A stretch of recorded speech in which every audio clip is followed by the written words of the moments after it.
We're back with the Dewey Racing Series. Phase 1 of the reopening plan in Nova Scotia has started, and hopefully we'll get some real racing here in Nova Scotia soon. But there's Dewey staring at our competitors. This time, Ricky Rudd and the Tide rides back.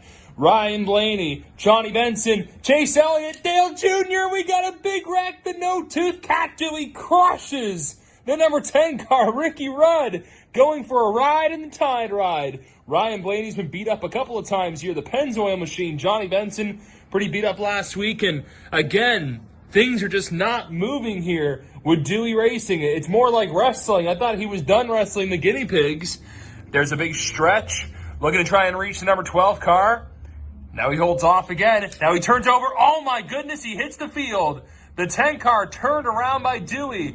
Now Johnny Benson gets clipped. Who else is going to take it here? Can Chase Elliott or Dale Jr. escape the madness? No, I think it's nap time. On with the show. Here's TCM Live. Well, it's another lockdown sort of edition of Tim's Corner Live. And there's only two of us, Tim Terry, Dylan Langell here. We lost Denver Matchett, apparently. He's busy doing stuff. Yeah, he's Wink, busy doing stuff. So I don't know if he's going to be showing up at the end of the show. We do have a potential special guest from our crew at the end of the show. You may have to stick around to figure out who it is because we don't know if they're going to show up or not. We're winging it. It's Wednesday night. It's summer. It's like 25 degrees in Halifax. How did you enjoy your first day of coming back to life, Dylan? I stayed in here. Me too. I'm still working from home for a little bit with my radio station job. But hey, you know what? A lot of places in Halifax and Nova Scotia reopened today, which is great for small business and restaurants. The next thing, just need those dang racetracks to really reopen. But with Riverside and Scotia, they are offering testing for multiple teams. I saw Jordan Vino was with his pro stock at Scotia. A lot of guys and gals getting their cars ready for whenever we race here in Nova Scotia. I did see Lake Dowsett is now offering testing as well. That was as of about an hour or so ago. So they are back in the swing of things as well. And obviously New Brunswick has kind of been a little touch and go the last couple of weeks, but we're hoping to see some racing this weekend. We'll get to more of that with our guests in just a few moments. But first of all, we saw at the top of the show, want to send our condolences to the family of Roddy MacArthur. Lost him yesterday, and you want to talk about a guy that built and promoted this sport in Sydney, in Cape Breton. Kind, gentle. There's no words to describe Roddy MacArthur. I got to chat with him a little bit in September at our Sunday in September race, and I was looking forward to calling a race or two with him this year, but obviously that's not going to happen. So our thoughts and prayers are with everybody in Sydney. And yeah, it's a sudden loss, but it's been one of those off seasons, Dylan, where we've lost a couple of really big names. Yeah, especially in the announcer column with Cyril Hall and now with Roddy. Of course, my thoughts and prayers to them too. Only got to meet him the one time up in Sydney in September. But you know, I was reading some comments from some of the caper drivers and so many cool stories. And I think I saw a slogan that Donald Campbell wrote. Roddy would say, "What you saw on the speedway, don't try on your driveway," or something. So those cute little taglines, you know, it sticks with the race fans forever, and that will be his lasting legacy for sure. Yeah, it's going to be one of those things. It's not going to be the same. Whoever it is, whether it's Jamie, myself, you, whoever it is on the airwaves in Sydney, it's never going to be what Roddy MacArthur was. So thoughts and condolences with the family. We do have a Facebook stars goal as well. We were playing with that on the weekend, Dylan. So if you want to donate and tip some stars to us, you can do so down in the comments. We're going to be running some things throughout the month of June, but we're still learning this stuff as well. So keep that in mind. We've got a busy show upcoming. So I guess, as Roddy would say, and away we go. Let's get to it. And let's get ready to bring in our first guest of the evening. And it is the driver of the number 85 at Petty International Raceway, and a guy that used to drive an 85 at Petty International Raceway. It's Ken MacKenzie Jr., Ken MacKenzie Sr. We're going to do that right there, get you some audio on there, and we'll get ready to have a conversation with the two. Boys, can you hear us? Hit that button right there. We're good to go. Boys, can you hear us now? Can. Just like that Singular commercial or whatever, that cell phone commercial back in the day. Boys, how have you been? How's the winter been for you guys? It's pretty much killed my stomach, but might want to speak up just a little bit louder, because I heard that stomach bit, and I've been famishing too a little bit, but this is going to be a fun evening, because when I talked to the crew and everybody, I said, who do we get on to talk about Petty International Raceway? And boys, I don't think there's any Petty International Raceway show without you boys. So welcome in. Are you guys ready for the weekend? You're right. I think so. Well, okay, so Kenny, the driver is ready, right? Yeah. Yeah. We'll go with that. So is the crew? What is your title this year? Senior crew chief, chef? What's the director of food? What's that? All the above, buddy. I got a little of that OTC or OD, whatever you call it. If things ain't right before we put it in the trailer, they ain't going. So we got maybe Kenny can before the show's over take his machine over and show you our little 2-bay garage. There's 3 cars hanging out of it right now. So we're ready. 3 cars. Who do you got in there? Well, there's Kenny Sportsman, and then there's Craig McPetrage's Street Stock that we just got the okay to run this weekend. The decals are on the bus as we speak. And this winter we helped Drew Lewis build the car because he did a lot of help for us building the room on the house, and that was a kind of a payback to help him build a car. So he just finished his tonight, and our 2 cars are ready to go. So it's just go fill up gas cans now. We are live and interactive here this evening, and I'm sure Craig is going to be listening, so I'm sure he's going to be commenting throughout the evening. Me and Dylan are kind of doing double duty tonight, doing both, but why did Craig have to okay it? I figured with Craig, he would have okayed that back in like January. Well, I got to clear something up. That car is totally Craig's car.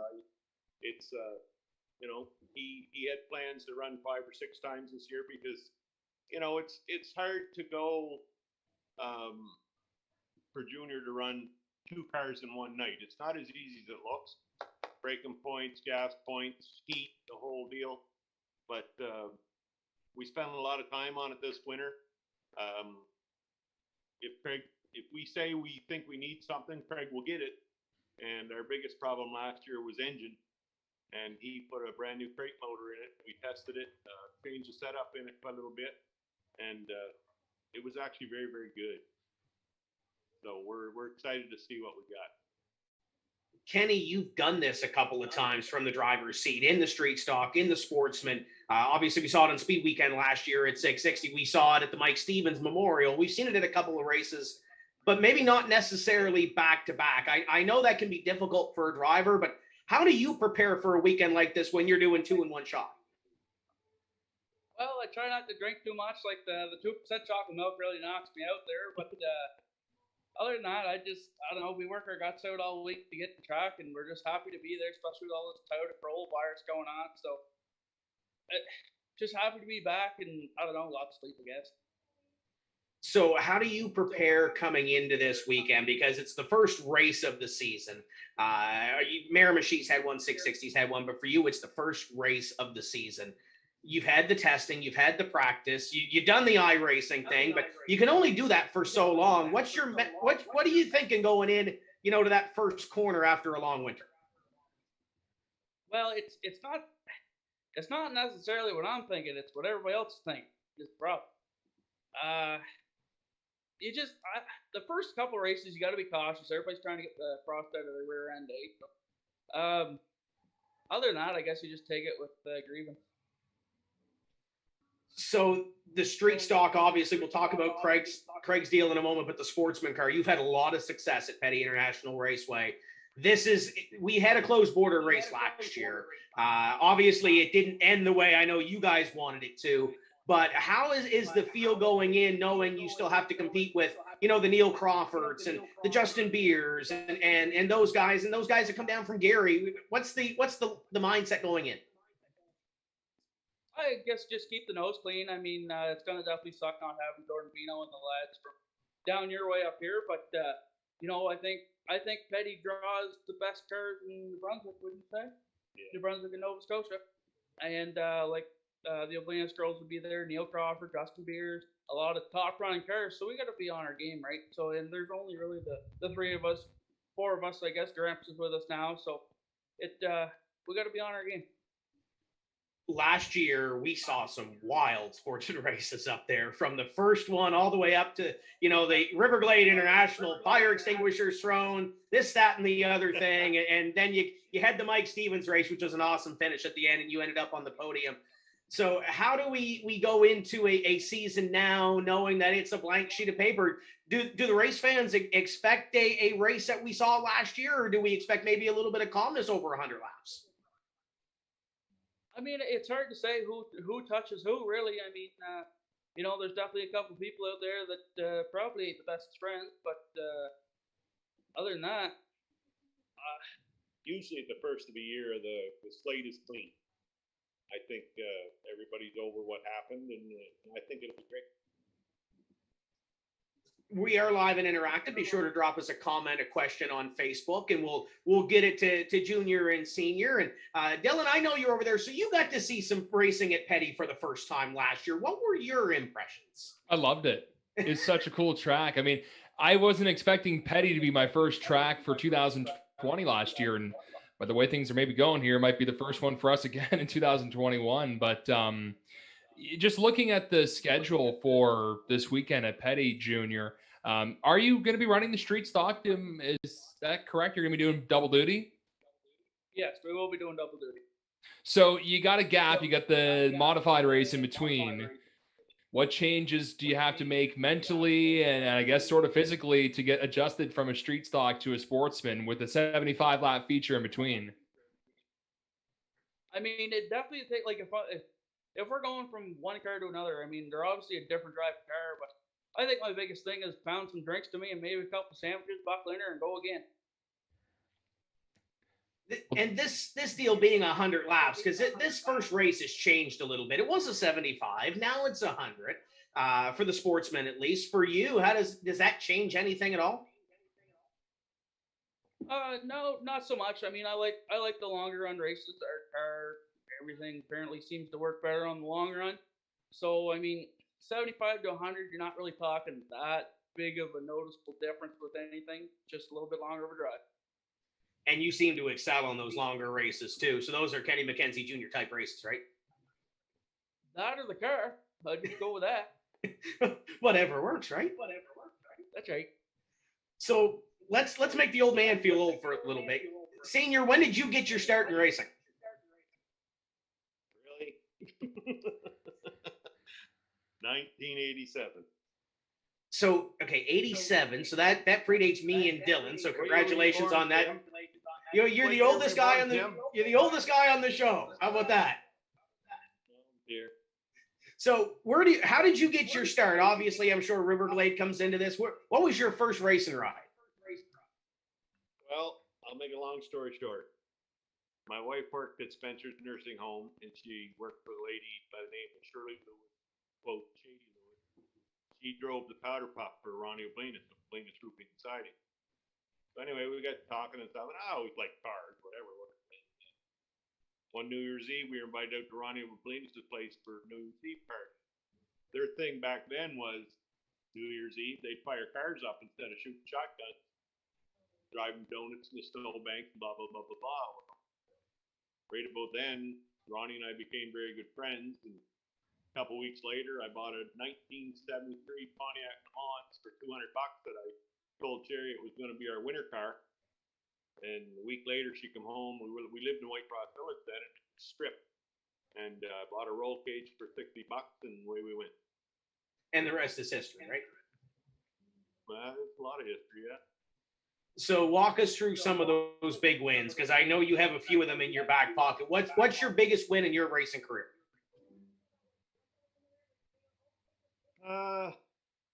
I would say having, I don't know, I know Sherry's cleaning the basement. She wants to throw all my trophies. Any win was really, really, decent.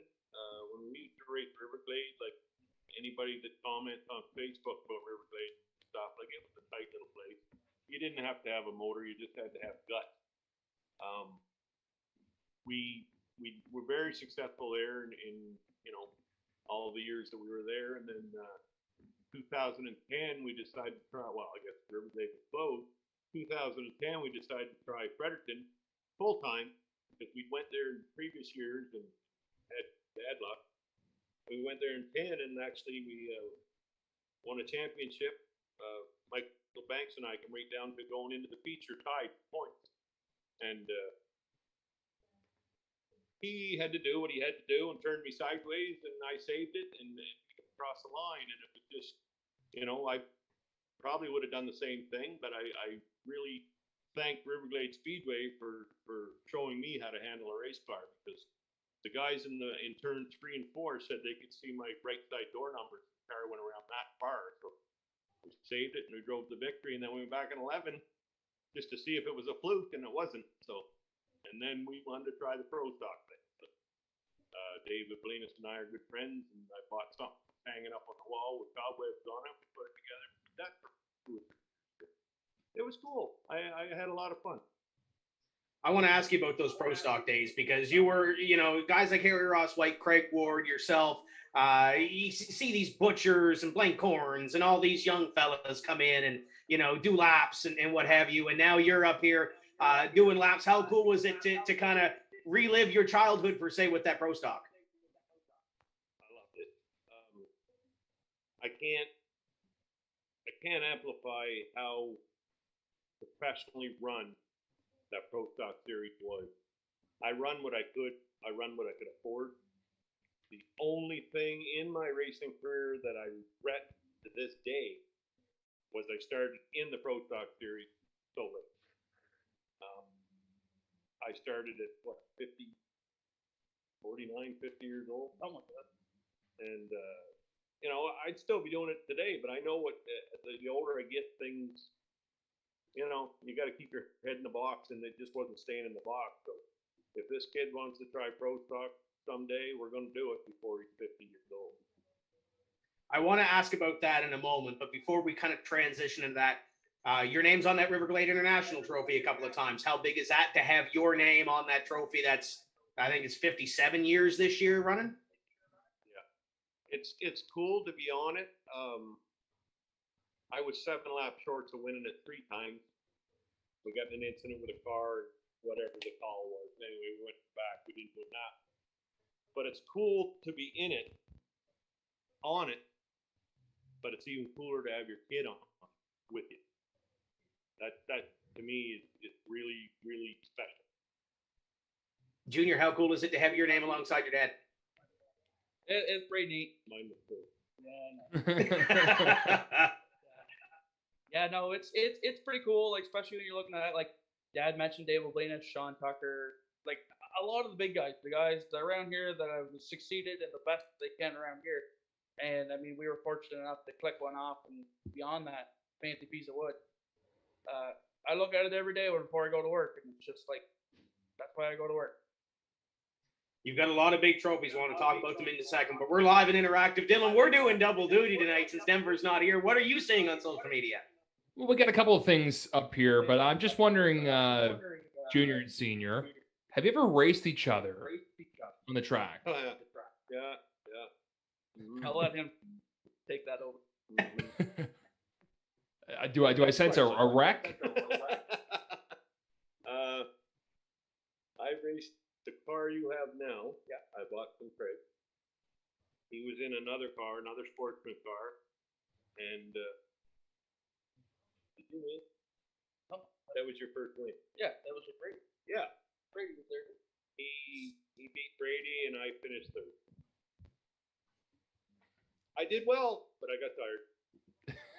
So wait, how long of a race was that? 100, wasn't it? Yeah. So if it was like a 25 lap feature, you wouldn't have had a problem. No, I actually stretched her out for quite a while, but we bought the car from Craig, and we jammed the seat in it, and I forgot to put a headrest in it. And my head was bouncing off the shifter there for about 20 laps. That's the prime definition of the driver falling out of the seat, right? Pretty much, because I was barely in it. Dylan, what do you got on social there?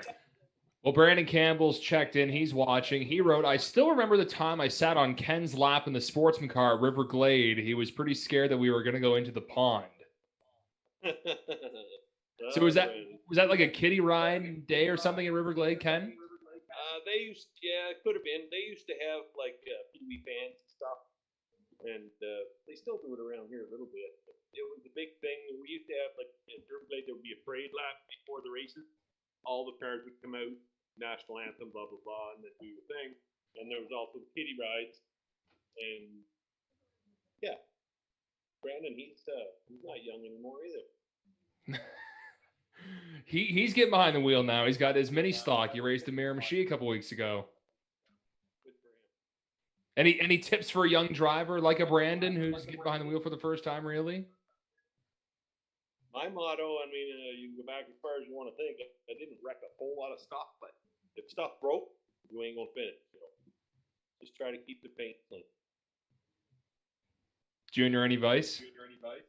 About what he said, because man, we hate body work. Oh, Well, that'll bring us to our next question here. Brent Patterson's watching. He always has this question for every driver. We got one for each of you. What's the worst wreck you've been in? So we'll go with the senior gentleman here, Ken. I can give you two.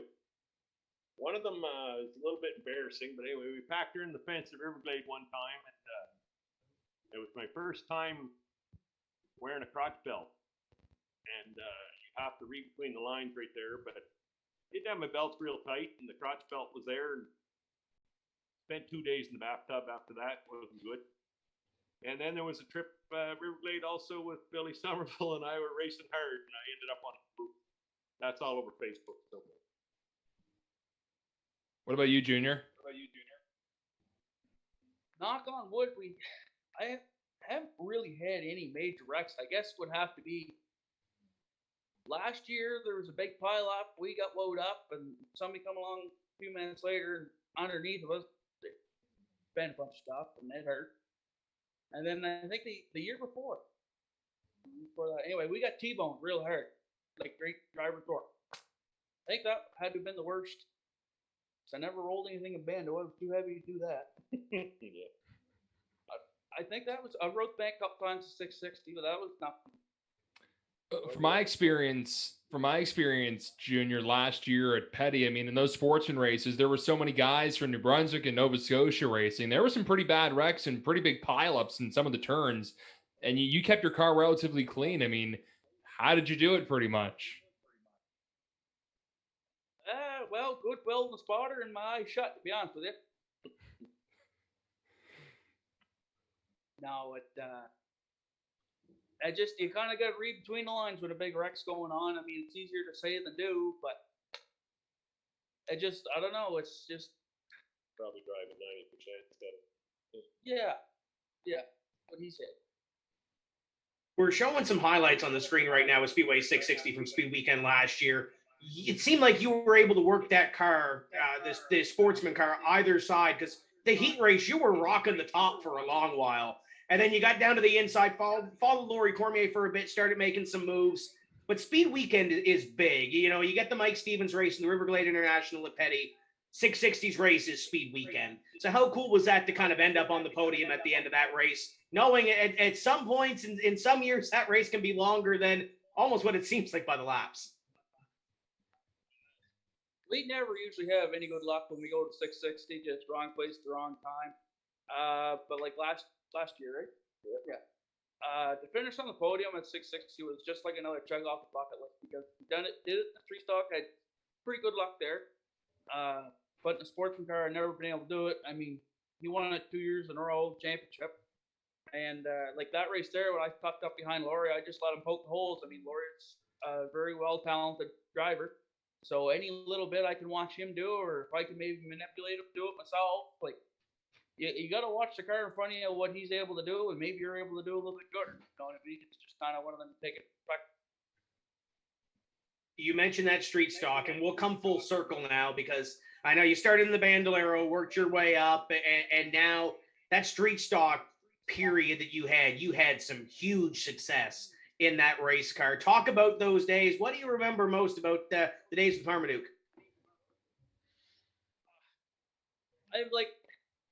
It's pretty hard to have a well-balanced car to even feel a little bit of adjustment. Now, back when the street stock still had like a trunk pan in it and door handles on it, it was a street stock. We used to have pulleys off front of a motor for spring space in the back. And we'd scale it up, be very best. I'd go to bed. Well, Dad would get back up and he'd put another pulley underneath the back. It would take me 5 laps. I'd come in. Why'd you do it now? Take it out. I don't like it. Good. And just the car and I got along so very well. It was sickening. Like the car drove me, basically. I know you had the success. I think there was a Triple Crown at 660 you won one night. All the success at Petty International Raceway.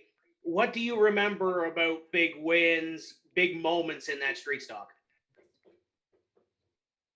Like you say, Tim, and it sounds bad. Like we've had a lot of success with the street stock, and it just seemed to happen so fast. Like I would honestly say, going back to one of my biggest wins, I guess, that stuck out in my mind when I first started street stock is when Jason Carnahan owned Speedway Mare Machine. I think it was their second race. He had the Spooktacular 100, and I don't know how we clicked it off, but we did. Still had the Andrew Rogers paint scheme on it. So right then and there, like I never thought I'd be able to do it. And sure enough, we went to Mare Machine, was able to do that. The International was cool. A lot of history behind the International. Like I say, with Sportsman and stuff, like it's awesome to be on it, and just knowing the history behind it and who's on it and why the International is the International means a lot. Let's come full circle now. We have the 85 car in the shop with Dulux paints on the side of it with Craig McFetridge backing that thing and overseeing the operation. Is there anything that you didn't get accomplished in your street stock career that you kind of told Craig, hey, I kind of want to scratch this off the bucket list?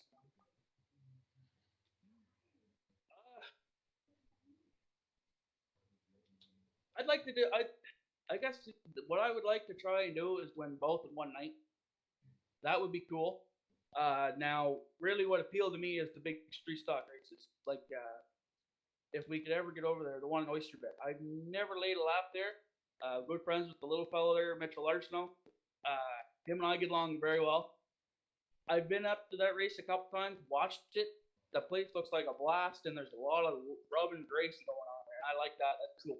And it's just a lot of the big races, and Craig and I are on the same page. We want to go over the cars, and we want to go over the big races and big laps. That kind of answers my next question. What do you guys have for the schedule circled on the list? But I guess that kind of answers it, right? Yeah, that's it. We are live and interactive here this evening. Don't be shy. Just because Dylan is actually on the screen tonight doesn't mean you still can't ask a question. Be sure to drop it down below, question or comment, and we'll get to it. We're live and interactive here this evening. So the street stock question kind of out of the way. I want to start with the Sportsman now, and we've had a lot of success. Let's start with that championship, though, in 2017, because that was the year that the tires got changed, and you guys seemed to really hit on something with those tires. But you still had the Laurie Cormiers, Luc Bourgeois. You still had that competition breathing down your neck. How cool was it to get that season-long championship? Very unexpected. Being the age I was, I didn't feel I had enough experience to do it. Now we had, like I say, back to the Big Rex, we got T-Bone there a couple years ago real bad. And I think we might just be working it out, finding little stuff here and there. Like there's not been one piece of this car that hasn't been taken apart. And ever since then, we've been fairly weak on these 890 small tires. And I've even heard, as far as a sponsor of mine, I picked up the sponsor check one night, and him and his buddies were sitting around, and he even told me, a friend of his says that I'm washed up. I don't know about you, but I'm only 24 years old. I'm not 50. What does that say to the guy next door to you? Well, no, that's not where I was going with that, but I feel like this year could be our turning point with this car and with these tires, because this year I find the car is syncing all together as one as it did with the slicks. I've never had that feeling in this car before. It's very comfortable, and I think I might actually be able to get the monkey off her back and start being a decent contender again. We go to Riverside, we have some good luck. Don't know what. Does that momentum off the Mike Stevens help you any going into this season? Absolutely. Like I say, we try to put, like, it's a new year. You know what I mean? New year, new track. Wayne's done a lot of work to the track. So even track surface is good. But it's definitely nice to rebound on. We are faster than we was last year. This time, Mike Stevens, I think we might have a good piece to work with. You mentioned that one buzzword that I want to bring up again, and that is Riverside. Every time you guys come down here, it seems like you hit on something. What is it about Riverside International Speedway that you guys rise to the occasion for?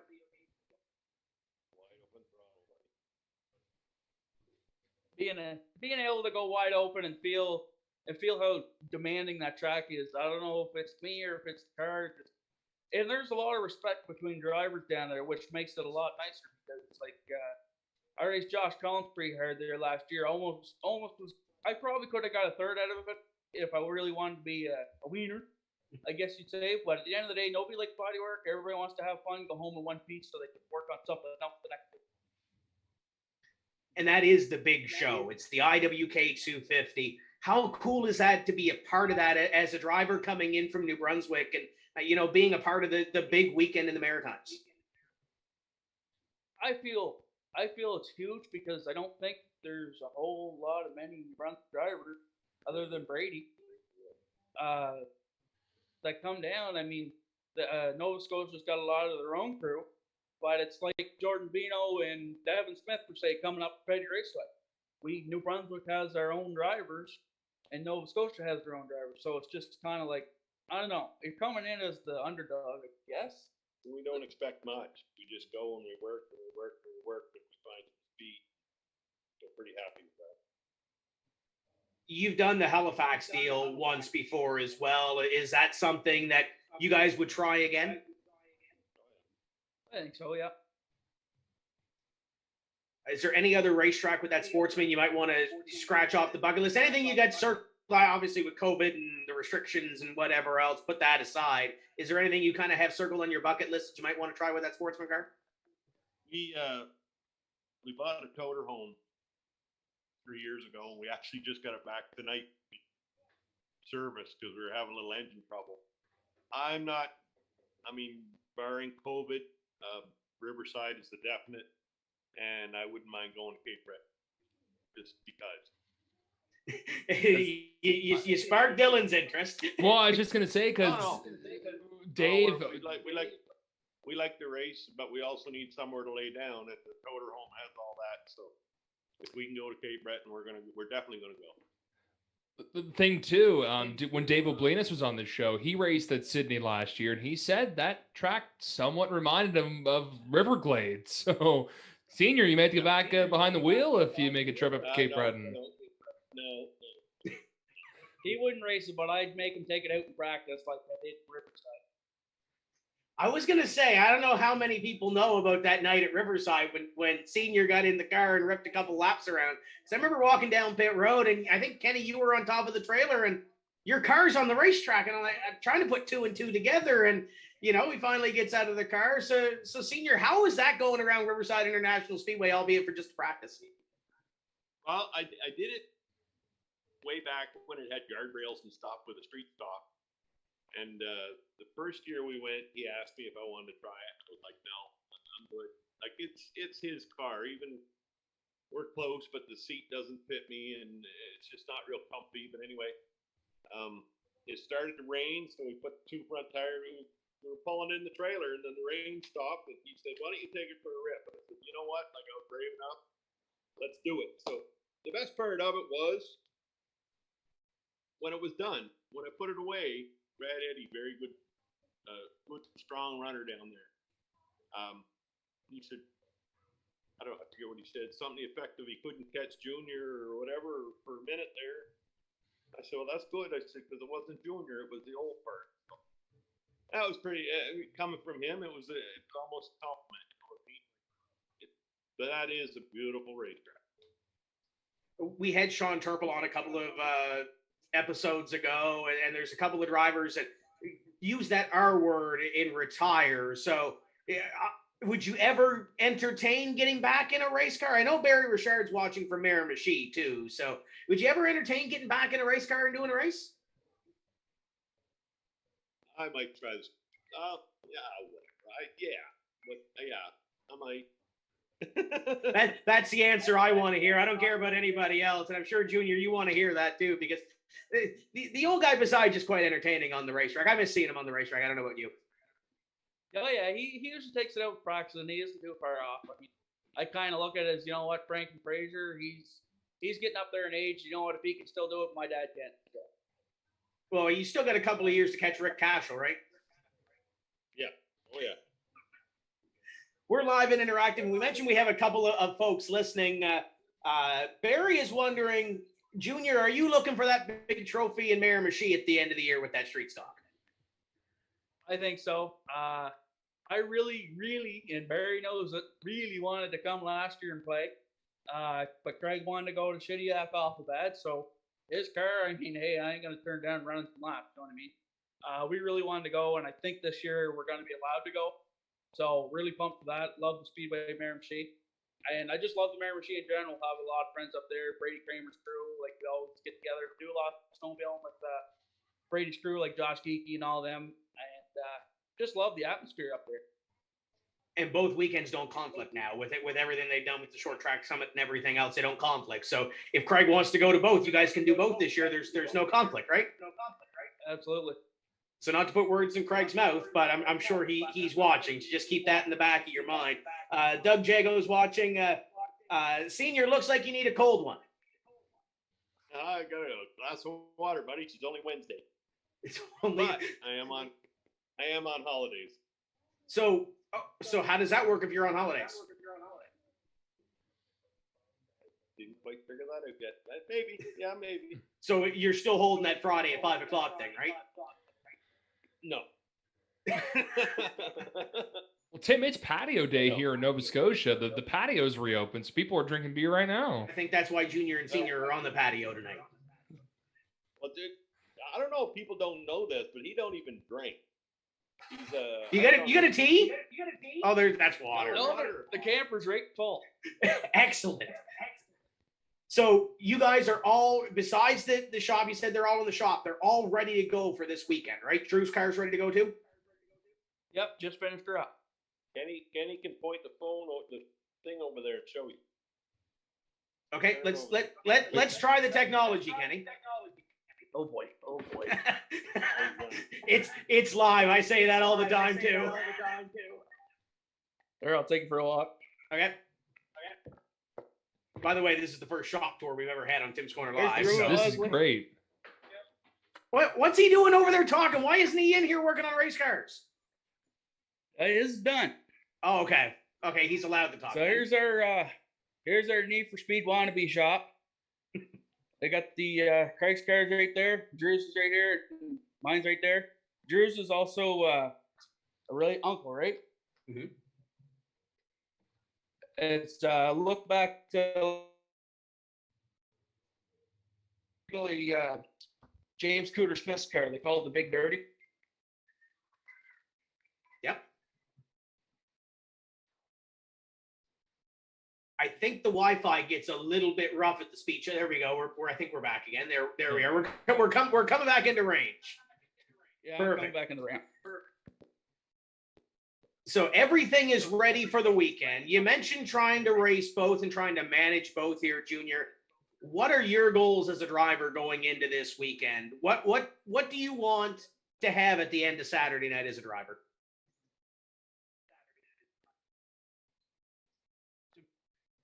Honestly, I think we're due for a couple checker flags.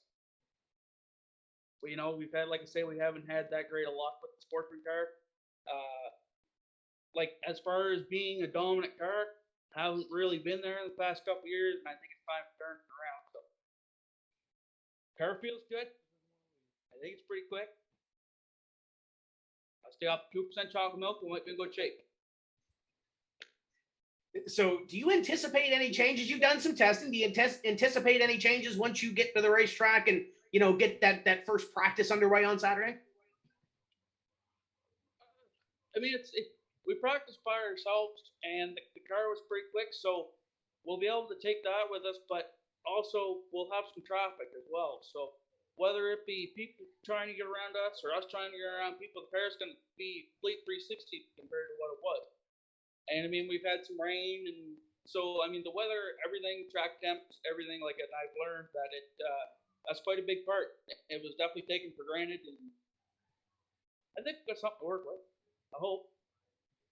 You know, we've had these cancellations, we've had this rain. What does it do to your mindset as a driver, having to wait 2 extra weeks to get on the racetrack? Depressing and cheaper. Yeah, I know the feeling from this side too. So looking forward, I guess, to this season, you mentioned, you know, maybe go to Riverside if the bubble's open, you know, do those big races. What do you have circled on the schedule? Is there a championship at Petty you want to win? You mentioned the street stock. What else haven't we covered here tonight that you want to get done in 2021? Well, I'll tell you, my biggest thing right now, I'm not sure where he went, but this winter, my grandfather took a real bad one.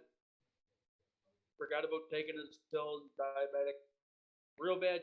Anyway, he ended up moving in with us. Hence why we helped Drew build a car. He built a room on for us. And we fortunate enough to have won Sportsman Championship. Now, my grandfather's been a big part of our racing and a big supporter of him. I mean, he's his kid, so why isn't he going to be? But I would really like to click off the championship this year with my grandfather still around. Now, he's what, 86? 85. Now's the year to do it. You don't Same know how number many as your years car. left, right? That's right. That's right. Great observation, pal. That's why we bring Dylan on. He's smart. He's got it, right, Dylan? Sure, that's Good what lad. they say. I know there's a Don, couple I more got a people. question. What's that? I got a question for Dylan. Okay. Me. Yeah, you. Would you Go for ever run another demolition derby? Yes. I was supposed to. I was supposed to at the first Miramichi race. I had a car lined up and everything. I had sponsorship ready. Just the dang border didn't open up. Gotcha. So tell us a little bit about that. Well, I would hope to have a better van or car than the last time because it didn't have the accessory belt. It had no power steering and no cooling, no anything. So the van cooked itself within 4 laps, but it was a blast. I mean, I don't know if you two have raced in enduro derbies or figure eights, but it was something else, though. Have you guys ever dabbled in demo racing? We've played down here, like Wayne usually puts on a little race, so we try to support that. Like I've got a car sitting back there not ready to roll, but ready to track. But I've never run a demolition in Miramichi. I had a car lined up years ago. Jason kind of called Dad and said, "Yeah, don't let him race that." I mean, the boys are a lot more hardcore than we are down in Petty. So Correct me if I'm wrong, though. That was when Jason would have still had that crossfire race, right? that's right. Yeah. I wouldn't want to do that either. That's nuts. Yeah. So that day of destruction is coming up. I think it's July 25, 26, whatever it is at Petty. But you answered my question. So how close is that car to being ready for that day of destruction? Windows number. That's it. Go. Oh, I hear Drew. That's Wayne. Oh, is it Wayne? Yeah. What's he doing on a Wednesday night? Running around eating ice cream, I think. Oh, it's only ice cream? There's no chicken or anything else tonight? We do have some comments in on Facebook. Dan McGrath says he has beer for you, Senior, if you want some. He's not far away. He'd have to drive all the way over here. Well, And we'll walk him back. have you ever seen Dan McGrath drive, though? Yeah. Derek Hilchey says you look too serious for tonight. I'm scared to death. Well, this has been fun so far. This is just us having a little conversation with our closest friends on Facebook, right? That's right. Dylan has the Sharpie up. What do you got, Dylan? Well, I got something for the boys here, and I know the answer is probably going to be a no, but Barry at Speedway Miramichi has talked about these like superstar cars of the demo derbies, and you know what if he offered 2 cars to each of you to race in the demo events? Would you? No, I ain't doing it. I got to work for a living. So, if my father would let me, I guess I'm in like a dirty shirt, but them boys play hardcore.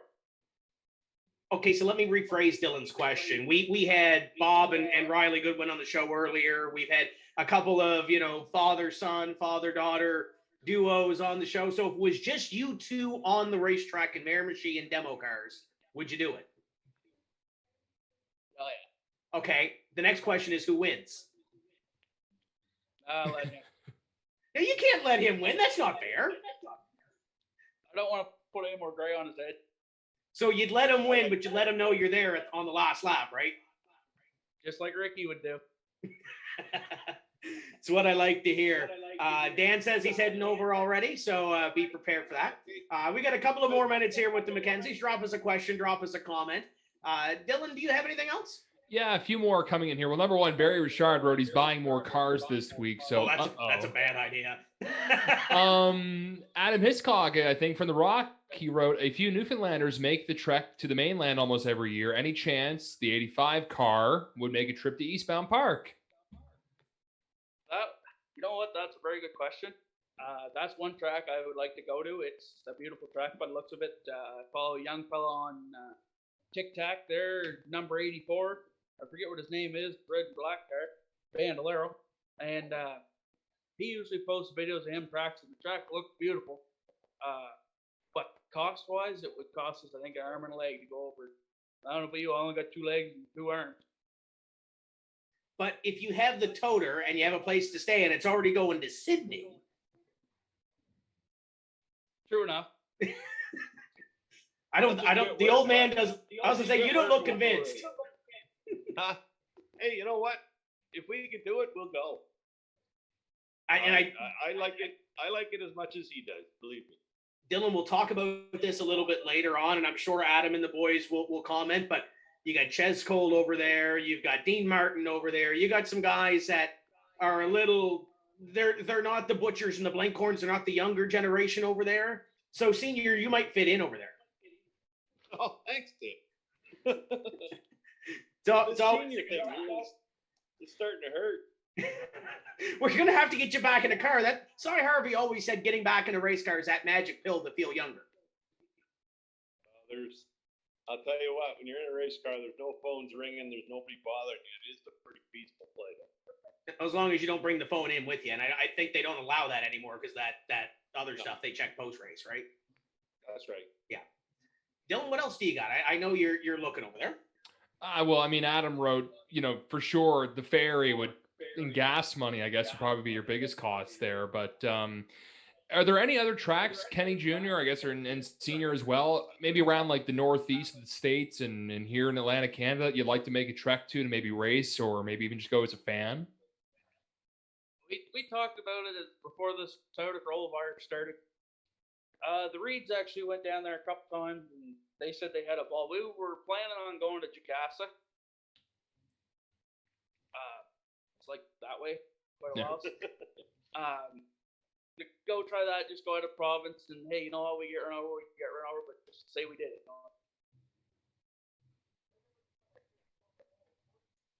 Dylan, you got anything else? I think that's it for now. So don't be shy. I mean, we're having a good time. We're getting tours of the cars and everything too. I guess another question there. So was that like a Gen 6 style body on Drew's car, Ken Jr.? That's one Wayne started to build. It was supposed to be like his Z2.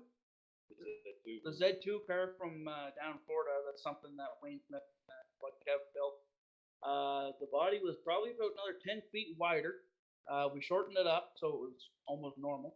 And there was a Gen 6 nose that come with the car, so that's what Drew wanted to do. So that's what we put on.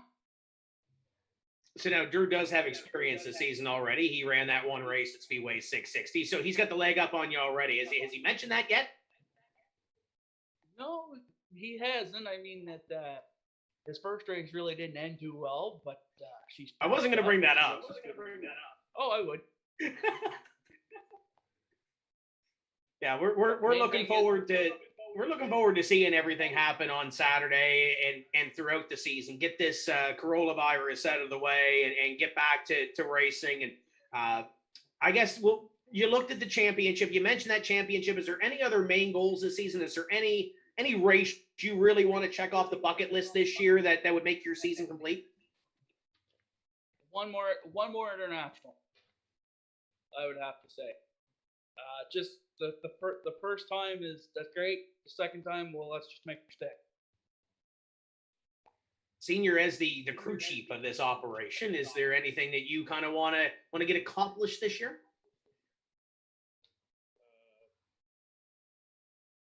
2 years ago, when we go back to the 890s, as he said, he got T-boned, and we've had a 2-year drought on feature wins. I'd like to start right there and get back on track with that, and then everything else follows when you start doing that. But that car, a lot of effort put into it this winter. It's the same looking car, but underneath it's not. Now, I know this team is not complete without Mama. So how's Mama doing? Is she all ready for the season? Are the sandwiches made? What's the outlook there? Sandwiches are made on the daily, bud. She's all ready to go? Yeah, for the most part. I mean, she'd deny it, but I think she's looking forward to getting back to the track, seeing all the track friends, just being back to the track after being cooped up with this whole virus thing, you know what I mean? Now, we don't have the picture ready for Paul to put up on the screen, but you had the slogan on the back of your car that this thing runs on ham sandwiches. So how many ham sandwiches do you need on Saturday to fully be prepared to go racing? Do we really want to answer that? No, I need a good 2 or 3. I'm not gonna lie. Come on up, bud. We'll get you geared up. Are you able to video the race somehow, Tim, through other people, or what's going on? We're working on that. Just finalizing some things we can't do live with, you know as well as we do, with all the internet things that are out there and lack thereof at that racetrack. So we're working on it. We'll have hopefully some good news to report from Saturday. But it's like one of those deals where you're crew chiefing a race car from 4 hours away or 3 hours away. So Denver's not here this evening, but he's going to be armchair in that thing. So hopefully we'll be able to see those 2 checkered flags, right, Kenny? That's what we were hoping for. You mentioned the sponsors on that race car. The family is huge. The crew is huge, but I know you got a bunch of dedicated sponsors on these race cars. Who makes that for you? We got a couple more. Actually, I want to start off with thanking Robert from Mac Tools here in Moncton. He stepped up. He started around being the Mac Tools dealer and just up the conversation. He knows the good ones. And he just said, you know what? He said, my banker person's telling me to spend some money, so we want to help out. I was like, well, that's wicked. We love shiny tools. And Silver Fox Estate showed up this year, first time. Glad to have them on. MTN HVAC is back on. Extreme Windows Indoors is back on. They weren't on last year because of COVID. Having to look after business, which is completely understandable. R. Stevens Mechanical, Craig, do love to paint. Craig and Janet help us out with the big girl as well, and Accurate Moncton. Now, mentioning Craig, we haven't mentioned this. We just talked about food. So, have you had to put any chicken on the bus to get him down to him this year yet? Oh man, just talking to him on Facebook Messenger or FaceTime, it's killing him. That guy loves race cars And eating. But to know his car is going to be racing, that's why I'm asking about video. If his car is going to race, he can't actually stand there and watch it race. It's got to be.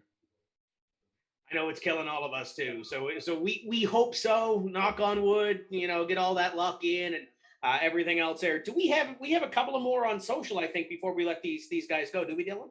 Yeah, we do. Doug checked in again. He wrote, "How hard are you going to run good old Dan Duke?" I love him. Oh, Grampy Duke. Actually, he's supposed to be tuned in tonight with some popcorn. So, hey, Grampy Duke. That's one guy there I love racing with. He's changed my diapers right from the get-go.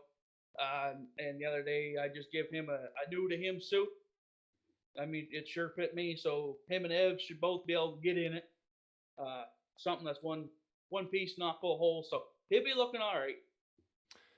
Doug Matchett's watching. He's got a big race coming up with the modifieds on the weekend. He wrote 2 Dougie specials talking about food. Have you had the infamous Dougie special before? I have not. We have not. As it may look, we have, but we have not. Danny Harvey's also checked in. So we were talking about his dad a couple minutes ago. So Uncle Si. Uncle Si. Uncle Si. Am I missing something? No, it's Uncle Si, and it's Danny's one of those guys that I want to get on the show at some point too, because I feel like that would be a conversation. But yeah, I think Danny's getting back in a race car a couple of times this year, so that's kind of neat. So now before we let you go, Dougie has a special menu item in Miramichi. We don't have any special menu items at Petty named after drivers. And you said Wayne was off the camera, so let's put Wayne on the spotlight. We'll give you guys the word. If we were to put together a menu item at Petty Raceway in the canteen that had Wayne Smith's name on it, what would it be? Would it be a burger, a hot dog? What would be on it? Let's play a little devil's advocate here since he's off camera. It could be very big because it's only half human. Yeah, small fry. That's right. Small fry. Nothing on it. No ketchup. No poutine. No anything like that. You want to ask him? Like, he's right here. Well, I remember. I think it was back at the Cat 250 a couple of years ago. Kenny, you and him were sharing a poutine on pit road before the 250. Yeah. So come here. He's got a question. Come here. Come here.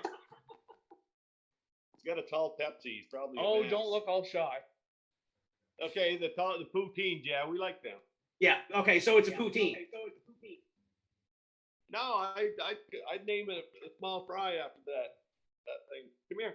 He's got a question for you. Yeah, well. You look like shit on a daily basis. What's up, Tim Derry? So we had Doug Matchett watching, and he's got his own menu item in Miramichi. It's a burger with gravy and onion rings and everything on it.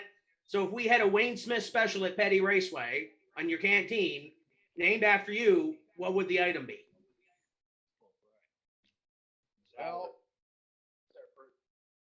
I don't know. I never really thought about it.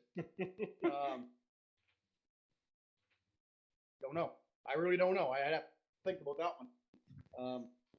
I mean, nothing like a nice cheeseburger, but that's not really a Wayne Smith. A T-bone steak would be nice. I think we could go for that. What do you think, Dylan? Geez, could you imagine a racetrack offering steak? T-bone steak with mashed potatoes and onions and mushrooms would be really nice. I think we have to get that approved by Ellen, right? Yeah, probably. I'll put you on the spot because you've seen Kenny Jr. grow up and you've seen him race and you've seen him do many laps at your racetrack. What do you think about the young lad that's getting ready to turn some laps here this season? Well, he's been there testing it quite a bit this winter and looks pretty strong. You know what I mean? Time will tell, I guess. You're all ready for the weekend? Yeah, once I get the grass mowed. I mean, I've been at it all day. And Tim, can I put him on the spot? Yeah, sure. Go ahead.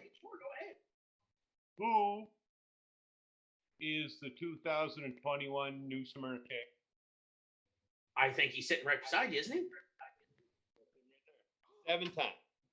6, 7. So do you have that trophy on display at the racetrack yet? what trophy? The championship trophy. I know you got a picture from down there and everything else. Do you got that on display? No, the guy got a fist fight in the tech shed and smashed the damn trophy. You at least got the pieces? Well, no, I didn't get nothing. All we got was the damn check. Well, that's something, right? Yeah, but I didn't get none of it. Dylan, before we go, because I know Ryan McKnight is waiting in the wings here to get ready and get ready for his mini stock season. But Dylan, you got anything for Wayne Smith? Yeah, Doug Matchett recommends Sloppy Smith Poutine. That should be your signature at Petty. Are you a big poutine guy? I love it. First one's free. Yeah, I like that. What are you doing Saturday? Can you come up and do some announcement for us? Love to. Can you sneak me over the border? We could probably fly you across or maybe swim. Oh, I don't got my swimming legs in yet, but what are you expecting, Wayne, with the show coming up here, your first race of 2021? Well, it's going to be down. Obviously, we're not allowed to have more than 50 people in the stands. All we're allowed in the pits is people that work on race cars. As long as you sign on a race car, you should be good. Keep your mechanical gloves on. Everything should be good. So, you know what? It is what it is, and we're trying to race, and we got to do what we got to do and try to make this move forward. I'm excited to see everything unfold and get ready for the season and get it, because last year was the same way. We had the bubble closed, we had restrictions, so hopefully everything can keep going and we keep racing, and we can all be together back again in June, late June, July, August, whenever it is. Boys, this has been fun. Thanks for being a part of it. Where'd Junior go? Oh, still here. All right, I'm out of here, Tim. Okay. Yeah. Good luck this weekend. Have fun. Thank you. Boys, this has been fun. Thank you for being a part of this, and good luck this weekend, and we'll get the crew up there and hope to see you have a couple of checkered flags hanging out the window. Thanks, Rick. I guess we're already DQ'd. Oh, Wait, no. So if you're black flag now, does that mean you just start a lap down? Like, Don't show up. But I'll tell you what, Tim, it's some hard to have your car up on a hoist like that. Track owners pull in. How can I cheat? pull the door down. How he'd go in anyway. If there's a cheeseburger in there, I'm sure he'll find a way, right? You know. Good luck this weekend. This has been fun, boys. Thanks, Thank you very guys. much. That's Appreciate Kenny it. MacKenzie Jr., Kenny MacKenzie Sr., and we're going to get ready to talk some fantasy points here, Dylan, because it's been so long since we've done this that we're going to show you the standings right now that are on the screen, and you're leading. I'm Who's second. number one? What's that? Who's number one? You are number one, and it's been so long that we're doing 2 races this weekend, so I can try to take the point lead. Denver is there. Brittany Hoyt, Meredith Hay, and the fans all picked Ashton Tucker on week number 1, which seems like 15 years ago at the Riverview Ford Lincoln season opener. So that's the first one. So we got 2 races this weekend. We initially were going to do the Atlantic Modified Tour race back 2 weeks ago. Mm-hmm. So that's where we're going to start. We're going to start with the Atlantic Modified Tour. Now, we do not have a pick for Meredith Hay yet. She hasn't registered her pick. Our picks are the same from a couple of weeks ago. So Denver and myself have both picked Eves McRae.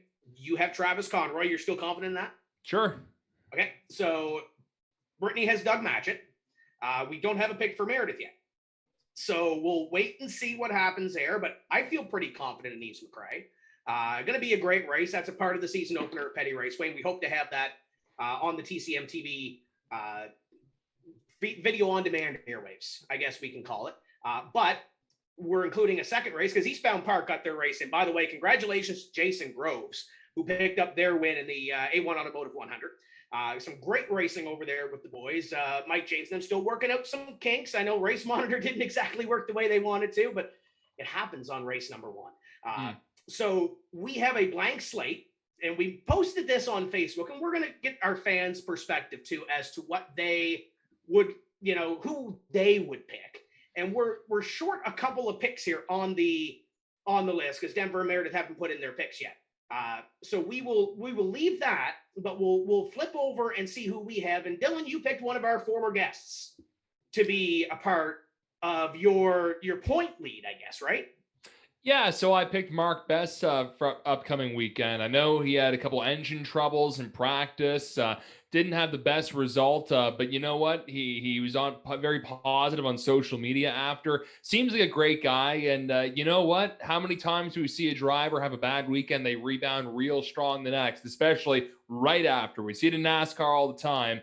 And I also just want to say, too, I got to see some footage from the Eastbound race. Holy moly, some of those heat races in the hobby stock division were intense. I want to get to Newfoundland so bad, but Mark Best, the best choice for this weekend. And I like it because Mark's still getting back into the swing of things with his own race car. I picked Wayne Walsh, and I kind of went back and forth on this because I think Jason Groves is going to be strong. This weekend was strong before. I think he's going to be good. But Wayne Walsh is tough to beat when he's on his game, finished second.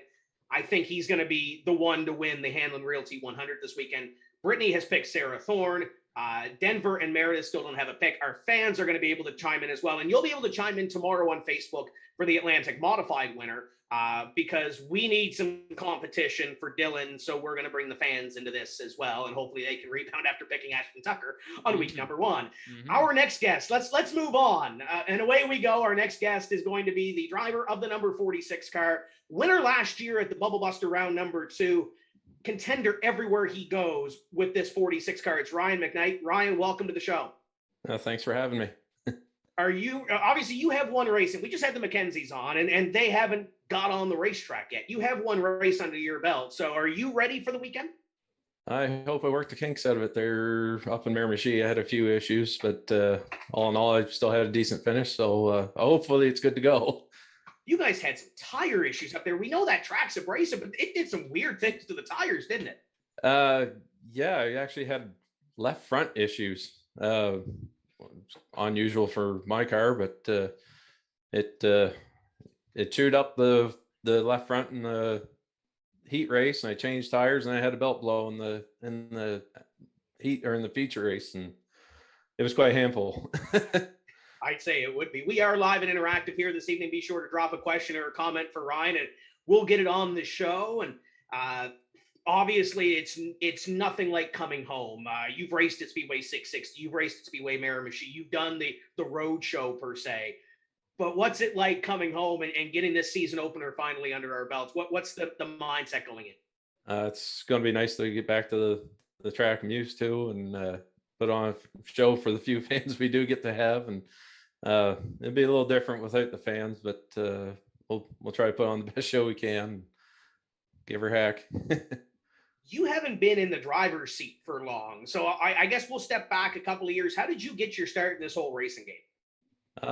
My buddy actually did enduro racing up at 660 for a few years, and they took the V8 enduro away because it was just too hard to get cars. Then we actually were going to build a 4-cylinder for the 4-cylinder enduro they're trying to get going, and that didn't take off. So we're like, well, now we got a car built. What are we going to do with it? And we checked out some rules, and Petty was the closest thing we had for rules that matched our car. So we made a few changes and showed up. Now I'm going to quote Dylan because first time he was at Petty International Raceway was last year. And I went through some of the B-roll, and Dylan had said that you don't see many Celicas, you don't see many Toyotas on the racetrack. So did that, 4-cylinder switch from 660 kind of stem that idea to build that car? Yeah, it was already built. So we were like, well, we'll just take it. We didn't think it'd be that far off. And, typical first time racer, you go out and think you're going to run away with it. And man, was I ever mistaken. But it was a big learning curve to get it to be competitive with the cars we had there. How steep was that learning curve being with the J.R. Lawsons, the Rob Poiriers, and you being a rookie and with that race car? How big was that learning curve on year number 1 to try to get your feet underneath you? It was huge. I didn't really have a whole lot of mentorship, I guess, from behind the scenes or anybody that really knew anything about building race cars. So it was a big learning curve. Yeah, I can't even underestimate that. It took about a year and a half just to get the car, so it was a pain in the butt to pass. We're showing some highlights of last year's Bubble Buster round number 2, where you went to victory lane first in that heat race, which was so strong. But that was a brand new race car to get that thing out on the racetrack, and it performed so well and so stout right out of the box off the trailer. How much confidence did that give you last season to start off strong? That first race was a really encouraging. It was surprising how much I actually went from the Corolla into the Celica when I set it up and stuff. And like I went out for the first race and finished third with it, and it wasn't even close to being perfect. So I was really impressed with that. And then to go out the next race and actually win with it with huge car numbers, I was really happy with it. in between those two race cars, how big was it a change to set up from the first race car to that second race car? A lot of the stuff was similar. The engines are actually pretty much identical. So it was just a matter of figuring out what my gearing was going to be like, and what tires to use, and I knew it's going to handle a little different and stuff, so I'd have to play around with that and stuff. But I got it pretty close right out of the gate, so I was really impressed with that. And so I'm still fine tuning, and I guess that always goes on. But no, I was really happy with it out of the gate. We are live and interactive here this evening. Be sure to drop a question, drop a comment. And Dylan, do I see Mr. Lightning on the Hill in the chat? I do. Stephen Matthews is watching, and he wrote, Ryan is a class act and a great guy to run with. Good luck this weekend. Hope to run with you soon. Stephen is one of the best in 4 cylinders in Nova Scotia. And last year, he made the trek a lot to New Brunswick. We don't know how this year is really going to play out with this virus situation, but how cool was it having so many Islanders and Nova Scotians coming to New Brunswick last year, Ryan, to race alongside of you? It was interesting because you're when you're racing with the same people, you know their driving styles and what they're going to do and how they're going to react, and then when you put a whole bunch of other drivers from other tracks in the mix, there's a lot of unknowns, but it really makes you bring your A game, and because you don't know what you're going to be up against. That would have been the case for you at Speedway Miramichi when you were side by side with Neil Muse there for a lot. I mean, he's from the Miramichi area, but he's been in Nova Scotia for quite a bit racing with the East Coast Mini Stock Tour on the Derwent Valley Raceway. So when you're getting side by side with a guy you may not be too familiar with, and he's keeping up with you, what are the thoughts going into turn 1, turn 2, et cetera, et cetera? I luckily raced with Neil before, so I knew some of his tendencies. I know he's a good guy and races clean, and I've never had any problems with Neil, so I knew he'd race me clean. I did the same back, race him clean, and keep it going good, and made for a really good finish too. Key word there I want to pick up on: tendencies. When you go to a track and you see a driver, every driver, do you think, okay, this guy's a little rough in the corners, okay, this guy's kind of beat and bang? Is that the case? Kind of a mental game for you and keeping mental memory of who does what? It's something every driver knows. You got to keep track of. Know when you can race somebody who you might want to let go, I guess. It does play in the mental game part of it, and you got to keep that in mind. I'm sure we're really going to dive into it here in the next few minutes, but you got the first race under your belt at Speedway Miramichi. Brandon Campbell's watching. He was in the 99 Civic racing. I believe he was 99. Tim, was he in the 99? Yeah, 99, yep. Yeah, well, he was 99th position. Just kidding. Oh, no. You said that, not me. Okay, continue. But anyways, that first race, I mean, it must have felt so good to get back behind the wheel in 2021. How was it for you at Speedway Miramichi a few weekends ago? It was going really good. Like I said, you're dueling it out for the heat win, and that was a lot of fun. Came off the track. I had to actually fix a few things after that heat win, so I had a few issues going on. I actually burnt my left front tire off, which totally blew me away. I actually didn't even really check on it that hard, and I just happened to look up underneath the car and seen it was right down into the cord. So yeah, I changed that and came out for the feature there, and it was going really good till the belt let go in the tire there, and I had a hard time getting the car to the finish line. It actually was riding so bad, the strut spring actually came out and was chafing up and down on the fender, on the inner fender and stuff. So like the tire was actually higher on one side by about 3 inches. So it was a handful. You started a war, by the way, with Mr. Yeah, Campbell. I know. Yeah, I you know. did. Yeah. I know. Yeah. I think Paul is actually handling that, so I think we're good to go on that. We kind of touched on it a little bit earlier, Ryan, but those bigger numbers last season, obviously with Scotia Speed World getting a late start, Oyster Bed not opening, a couple of drivers with race cars that wanted to race, so they traveled 36 at the Mike Stevens Memorial. First, we'll ask you about time trials. How nerve-wracking was that to do single car qualifying when you guys aren't used to it? It was neat. I actually didn't mind doing it. I was actually having some braking issues that race. That was what kind of translated to the bed lap time, but I actually enjoyed it. It was something different and neat to try. But yeah, it's kind of nervous at the same time because you're there by yourself and everybody's watching. So. And now you were in the pack battling, I think, with Mike Edwards and a couple of other cars most of that race, but you had some lap cars that you guys had to navigate. It almost looked like a late fuel run in a Cup Series race where you're passing slow cars, you're trying to battle amongst yourselves, you got cars coming from behind you. As a driver, having 30-plus cars on that racetrack, because Wayne started them all last year, what was the mindset in that final race of the season? Just try to get a decent, like work your way up, not tear your stuff apart. So you're there at the end and try to get what you can get out of the car at the last part of the race and hope to bring it home on in a good spot. And first be better, but I was having a few issues. So the season as a whole last year, the win, the new car, everything as a whole, wrap your 2020 season up. Are you happy with it? Was there anything that you kind of wanted back that you might be able to get a couple of extra positions out of? What's your take on 2020? I started off really strong. I was really impressed with the car. And then I made some changes and was monkeying around with some stuff, and the car really didn't respond good to some of the changes. I actually had some brake issues, more or less just bad, or not bad brake pads, but wrong brake pads, and they glazed up. In one race, I was actually pulling on the steering wheel to get it to stop going into the turns. It was that much effort to get to slow down.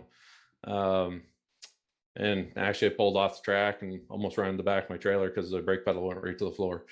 They boiled the brakes. So, but I had some issues, but the car ran good. I learned a lot about the car, so I can put that towards this year and hopefully have a good, strong season. So.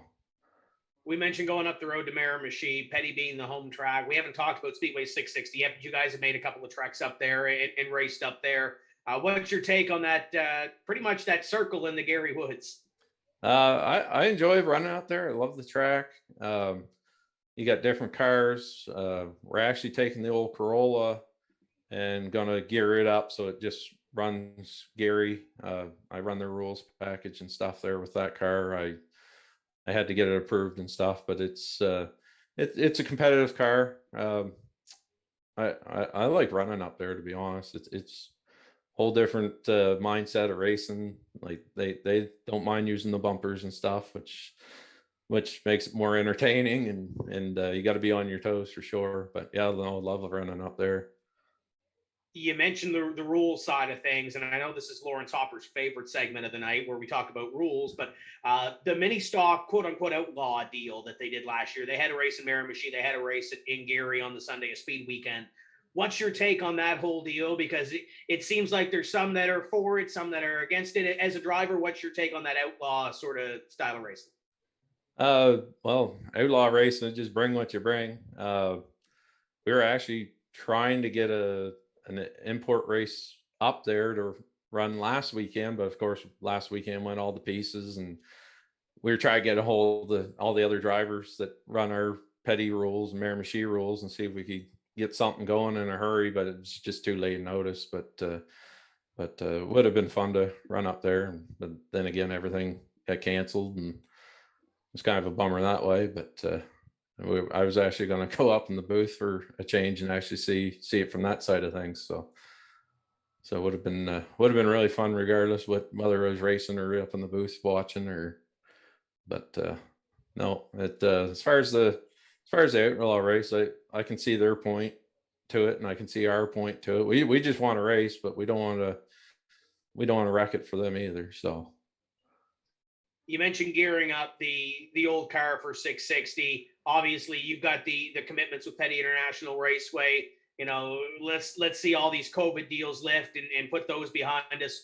What do you see out of your season? Do you see any more traveling? Is there any races you have circled on your calendar? What's the schedule look like for you?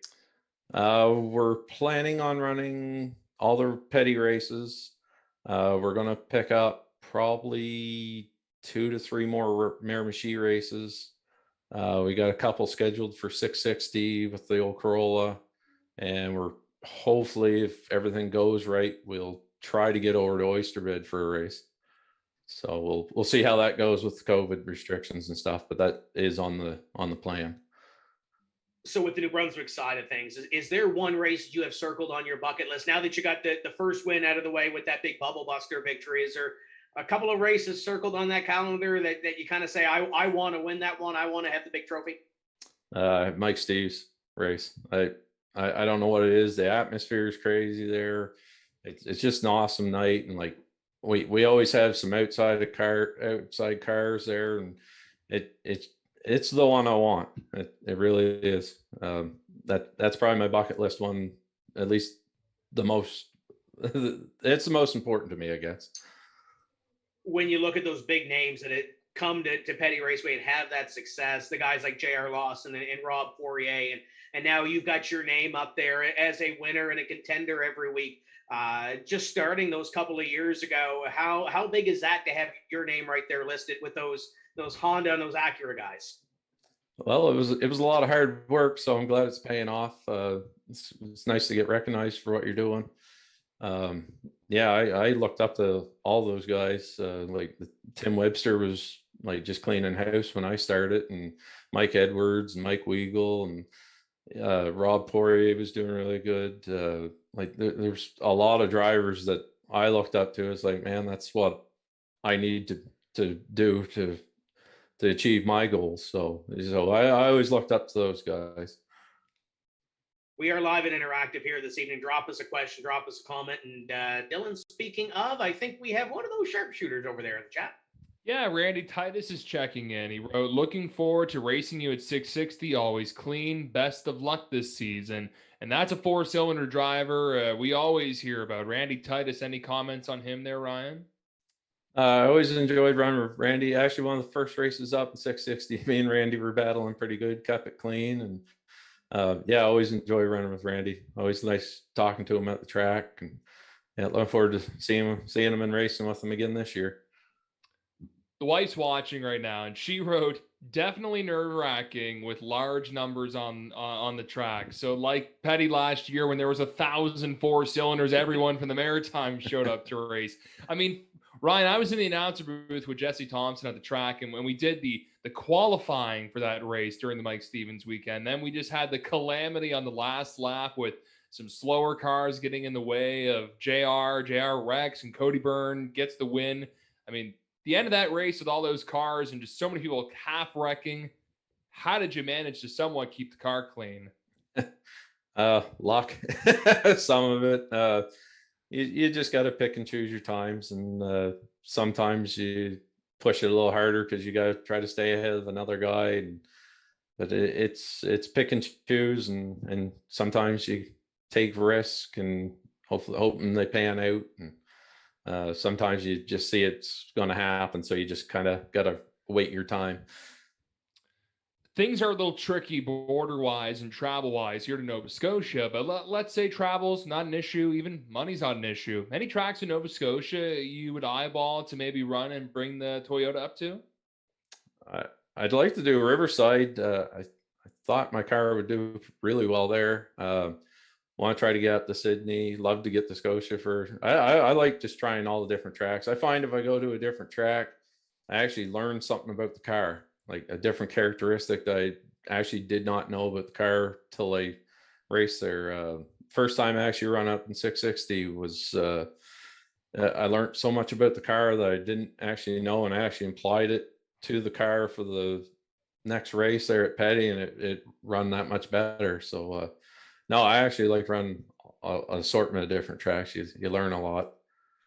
We always hear too, Ryan, about Sportsman drivers and Pro Stock drivers having to make changes in between races and different racetracks. Is that kind of the same with the 4-cylinder as well? A lot of stuff in the garage has to be tweaked on before you go from a Petty to a 660. Yeah, especially when I was running the Corolla, trying to run both tracks. Like I have to add a lot of weight to my car. I got to change all the struts and mess with all the toes and cambers, and yeah, it's basically changed the whole entire car.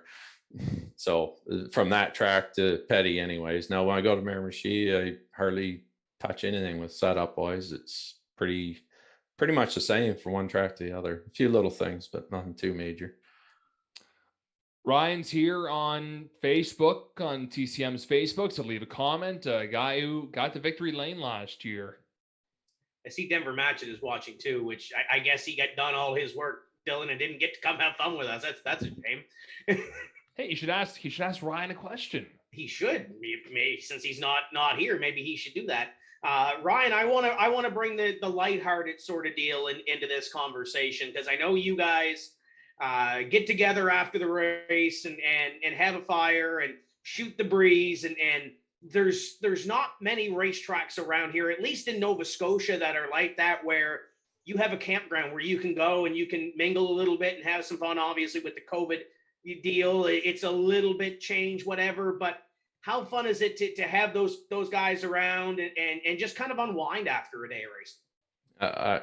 I actually enjoy it quite a bit. First year, I didn't have the trailer at the track. It was always a big rush to try to get home and unload everything. And now I just pull out, you park the truck, you gather up with your race family, and just shoot the breeze. And yeah, I love it. I really enjoy it. It's just as good as the racing part of it. Now, I know we don't have the pictures loaded for Paul to show on the screen, which is a shame, but I heard Luke is back this year. Are you guys setting a record for how many beer cans you can stack on his head when he falls asleep? I haven't heard of any goals to see how far we can get, but I imagine during the summer it'll probably happen. I'm sure Alicia can give us an idea, because I think there was 6, 7-ish. I think you guys got through last year. I think it was 5 or 6. I can't really remember. I'll have to look at the pictures again. We'll have to refresh our memories. It's always fun to have everybody around. I know Brad Daly's usually around. Brad's a great cook, by the way. We talked to Kenny and them about food. Brad is great at cooking up some burgers and hot dogs and stuff at the end of the night. I want to ask you about Chris, though, because I know Chris ran your old car a couple of times. He's been coming into his own as a driver. How cool is it to have Chris Garnett a part of the team?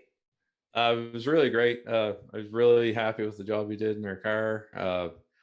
And to be quite honest, when we went to Gary for that 660 race, that first one there, and the tires were rubbing the fender walls, and we didn't get no practice in at all. We had to modify the fender walls so the wheels would fit with the race rims and stuff. And the poor guy didn't have no practice at all, and he almost won the heat race. It was right neck and neck with BJ at the line, and to go out and finish 5th with no practice on a car he's never run was phenomenal. Yeah, I was really happy with that. He ran for us up in Petty too for a race, because Brad wanted to kind of try the car out, see if there was anything they can improve on with the setup and stuff. And so he jumped on the car for that, so I could get a little more sponsor time for my sponsors, because I really appreciate them all coming on board again, especially with the unknowns of last year. So yeah, he gave me my sponsors some more time there, and but yeah, he did really good. He actually qualified better than I did with the old car. The car started pushing on him though in the feature race there, so it was kind of a bummer that way, but I think he enjoyed himself, and no, he did really good for only being in the car 2 times, and it's a handful of that one. So he did really well. We keep going back to the Mike Stevens race, but I went back and cut some B-roll earlier today, and when you guys ran time trials, you were out first, and then all of a sudden the next car up was Chris. So how cool was that to have both cars in the racetrack that weekend? It was really neat. I enjoyed seeing the pictures of it, and because I never thought I'd have both of them on this track at the same time, but no, it was really neat seeing both out in the track. Kind of different passing your own car though. It's the same number, it's the same sponsors. You've been there before. You had to do a double take, right? Oh yeah, it kind of unreal, really. But no, I enjoyed it. I see some questions rolling in, Dylan. Alicia, by the way, says it's 6-ish. I don't know how ish becomes a thing with stacking cans, though. Like it has to be 5 or 6. It can't be 6-ish. We'll go with 6. How about that? And I'm sure Luke's listening, and I'm sure there's going to be a record broken. He says he's going to stay up. Every time that I talk to him about this, I'm going to stay up. There's going to be no pictures. We get pictures of Brad with cans on his head. But I think with everything this weekend, we talk about racing and the COVID restrictions and rain, cancellation, everything you want to doom and gloom. I think I'm looking forward to more of the pictures from Saturday night than I am anything else. I don't know about you. I got to be careful because I'm usually one of the ones that falls asleep beside the fire. So I got to be careful. I'm sure Alicia will keep us updated. Dylan, what do you have on social? Because I see some things rolling in here. We got him rolling in now. We get the Iron Man, Drew McKeckern, watching, and he wrote, hope to see Ryan on some East Coast mini stock tour races this summer when we get going again. I mean, COVID has wrecked everything. It's wrecked their schedule a little bit, but originally, Ryan, was there any races on that schedule that you were kind of eyeballing thinking, should I make the trek to here or there? I wanted to do the Petty one, trying to save up money for Hans. Other than that, the car's good to go. It's just having the Hans for the race. I was going to see about maybe borrowing one from a fellow I know. It's kind of up in there, I guess. Really wanted to get that one Petty, but I don't know whether that'll happen now or not. But we'll play it by ear. Jordan Vino's watching. He's getting ready for an upcoming pro stock season in whatever way we get in there. But he wrote, if borders open up and you can travel, would you think about doing the road course race with the East Coast Mini Stock Tour at Atlantic Motorsports Park? That would be really entertaining. Yeah, I actually talked with Alicia about maybe doing it. It all basically falls on having the Hans for it and the money, of course. She might be she's my chief financial officer, so she's in charge of that part of it. I have a wish list and she has the payment list, so sometimes they clash. Very wise though. Adam Hiscock's still watching. He wrote, after your experience in 4 cylinders, is there any other type of cars you'd like to try? I'd love to do street stock, but to relearn and do it all, to start from scratch again like I'm 41, I don't feel like starting from scratch again. So I'll probably stick her out with the minis there for a while longer, and then either might work at the track or something. I'll probably migrate that way, maybe help out the track or do something along that lines once I give up mini racing. Tim Denver got on the typing machine. Okay. That's left a couple of comments for Ryan. Yeah. A couple questions too. He wrote, who's the toughest driver to race against? He threw out J.R. Lawson, Dave Matthews, Rob Poirier. Those are some heavy hitters in mini stocks. Is there anyone else that's a tough guy or gal to get around the track? Rob's probably the toughest guy to get around and race around. Like I find our cars are pretty equal. Like he don't mind fighting for his position. And I respect that totally. Like he fights for it. Jesus, I don't know. Harley's hard to get around. He fights hard. Harley Hornish there. Yeah, there's a lot of guys really. Everybody fights for their spot. Denver's also wondering, did you expect to find success so fast with the new car? I mean, cranked out a win pretty quick in it. Yeah, it actually surprised me. I figured I'd be working out bugs for half the summer, and it actually kind of went backwards. It came out of the gate running really good, and then I battled some issues throughout the summer. Some of it was stupid issues, so it kind of went backwards from the way I thought it was going to go, but I'll take it. Well, it's super cool too, Ryan, because like I mentioned on the broadcast a year ago, we don't see too many Toyotas in the 4-cylinder division. Here in Nova Scotia, we're kind of seeing some Mazda 5s mixed in here and there, but it's still your Hondas, the Acuras, Cavaliers, Sunfires. How cool is it that you're one of the guys that's branching out to a different make here for 4 cylinders? In all honesty, when I started with the Corolla and realized how big of a learning curve there was going to be to it, I was like, man, is this car going to be fast enough to even come close to competing? And I I was on the fence after the first season. I was like, man, should I make the switch to Honda or not? And then I was like, no, I'm too stubborn to learn something new. So I'll stick it out and try to make this thing fast. And it come along good. So I was really glad I stuck with it. At first it didn't look too good, but I'm really glad I just stuck with it and figured things out. And now I got something different from everybody else. And it's an eye catcher. Like somebody's always looking, hey, look, it's something different. And no, I kind of like that part of it.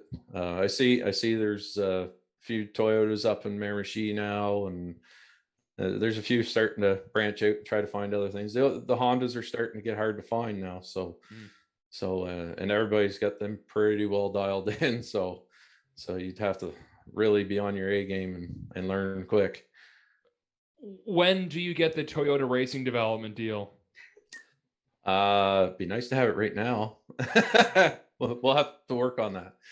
Hit up Joe Gibbs, see if he can squeeze in there. Is your car nicknamed the Mistress? Mistress 2. Mistress 2. Yeah, the Corolla was the Mistress. She was the original. I can kind of guess what the inspiration of the name is, but tell us, what's the inspiration of the name? Well, the Alicia actually said I was spending more time and money on her than I was Alicia. So that kind of went in that direction from there.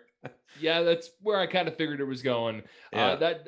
Denver also wrote, Tim, the lights have not flickered yet, but how are we going to know that? We're not going to know that. He's not on the call, so I guess we're not going to know that. Since Alicia is the chief financial officer, does she factor in any of that vacation, any of that gift, anything that might not have to do with the race car on the race car budget?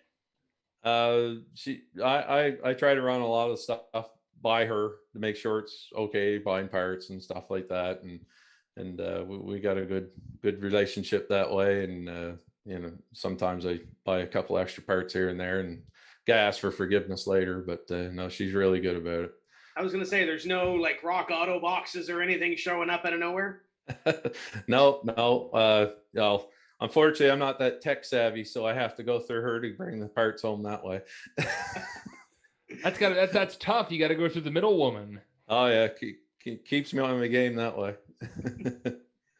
So we roll into Petty on Saturday. What would you be happy with at the end of the day? Kenny had said he feels confident he can get 2 checkered flags. You're obviously not in the same division. So are we going to call the shot now? What would you be happy with at the end of the day on Saturday? Well, it'd be nice to have at least the top 3. I think I got the car to get it done. Get some stiff competition. Like I said, Rob, he's not going to let me away with it. He's going to fight me tooth and nail for it. So it might be another photo finish. We had Wayne on at the end of the show. We never really talked about championship, but assuming this is all for championship points, you go forward, whatever else, how big is this?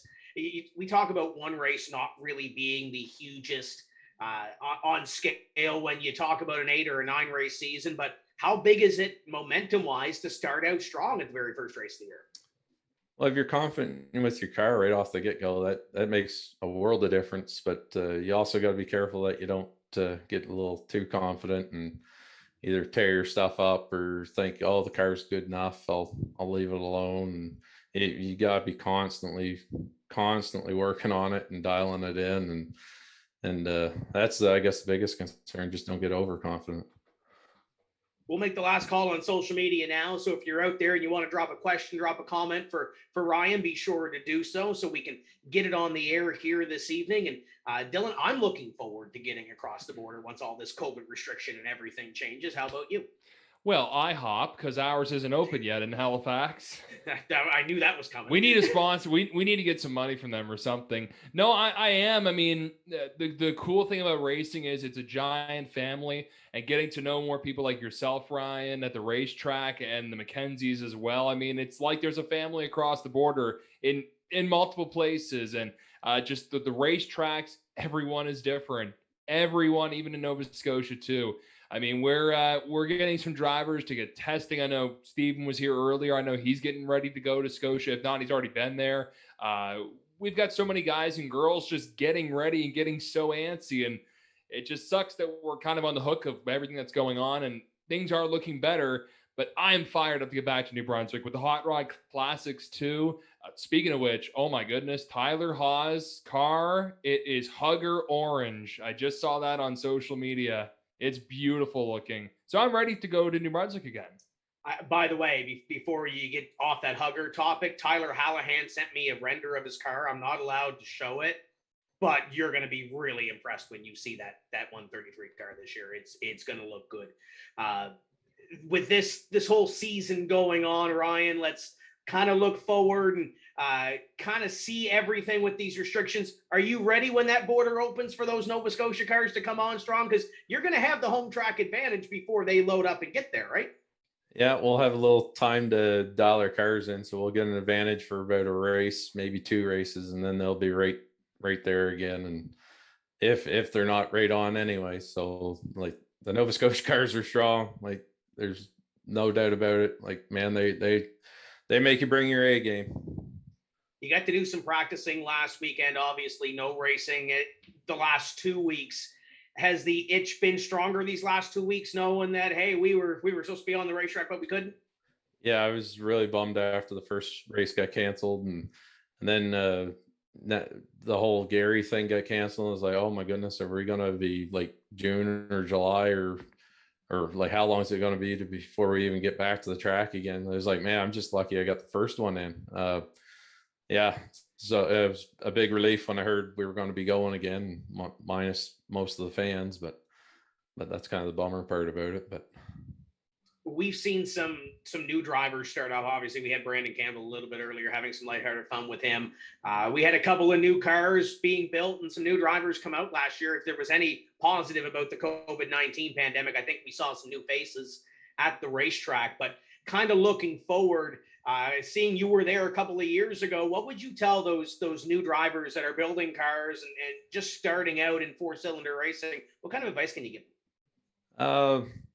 Try to hook onto somebody that's already been in the division or knows about racing. That was my big downfall out of the gate. It took a lot of learning. Do your research on the car, especially if you branch out for gearing and stuff like that. Maybe people have run certain cars on certain tracks. Do your research before you start building one. It can really make or break your race car and save you a lot of dollars. I got lucky with the one I built and was able to make it work. Some guys aren't so fortunate. They come and just the gearing's all wrong and they can't do nothing with it. And yeah, I guess that would probably be the biggest thing. But yeah, definitely get somebody with some knowledge about setting cars up, and it helps out big time. And don't be afraid to ask people. I don't mind giving out advice and tips and what's worked and what hasn't worked for me. Yeah, a lot of guys are like, we're a fun division. Like there's no real big money, so we all try to help each other out. That way we're all up to pace and putting a better show on. So any of those sponsors that are on there, but who's on the race car this year? Who makes it happen to get the 46 at the racetrack? I got lots of help. Bumper to bumper Sussex, long small engine Sussex Ale Works, Sussex Tire. They just came on board this year. I thank them a lot. Tebow's Fencing, Maritime Mini Split, mini pump heat cleaning, MW Signs. Like Mike Weigel does a phenomenal job, makes the car look awesome with the decals, and I can't thank him enough for that. Probably forgetting somebody. Myco. Man, getting too many sponsors now. That's a good problem. That's a good problem to have. Yeah. And the crew that is around, because I know you don't do it alone. Who helps you out at the racetrack? At the track, I try to pick up Ralph Tebow. He's helped out a few times there. I've had a few different people help out. at the track. My cousin Joey there, he wasn't able to make it last year. He's got a lot on the go. And my brother and my buddy Steve there, they helped me out with the car at home there. So at least I got somebody to help me out. and the friends around the campfire, right? Oh yeah. They give me tips. Well, exactly. I guess they're the armchair quarterbacks at the end of the night, right? Yeah, exactly. I think Yeah. we're going to get Luke in a car at some point. He's getting comfortable with that cleanup crew thing. Well, we had him in one of the women on wheels cars there the other year doing some laps there, so he was doing pretty good. He enjoyed himself. So maybe we'll upgrade him into a mini. You know what? I think we can chat with Barry. He's not necessarily a staff at Miramichi, but when they do that staff race at the end of the year, I think we can probably find Luke a car. A, because we give them one more car on the racetrack, and B, it might bring that ego that Denver Matchett has down just a little bit after he won that last year, that if he has some competition, I think that would be great. I'm game for that. Dylan, Ryan, what do you think? I think it's a great idea. We'll have to have words with him, see if we make it happen. Or the merrier. I mean, you just don't want it to become like 1,000 mini stocks on one track. I was just watching the highlights of that race. Man, that just brought back some memories of just going cross-eyed like 10,000 ways, just trying to watch the action. I mean, we knew that JR and Cody were the leaders. Like, we knew that for sure because they pulled right away. But after that, it was just head on a swivel, just trying to see where to look.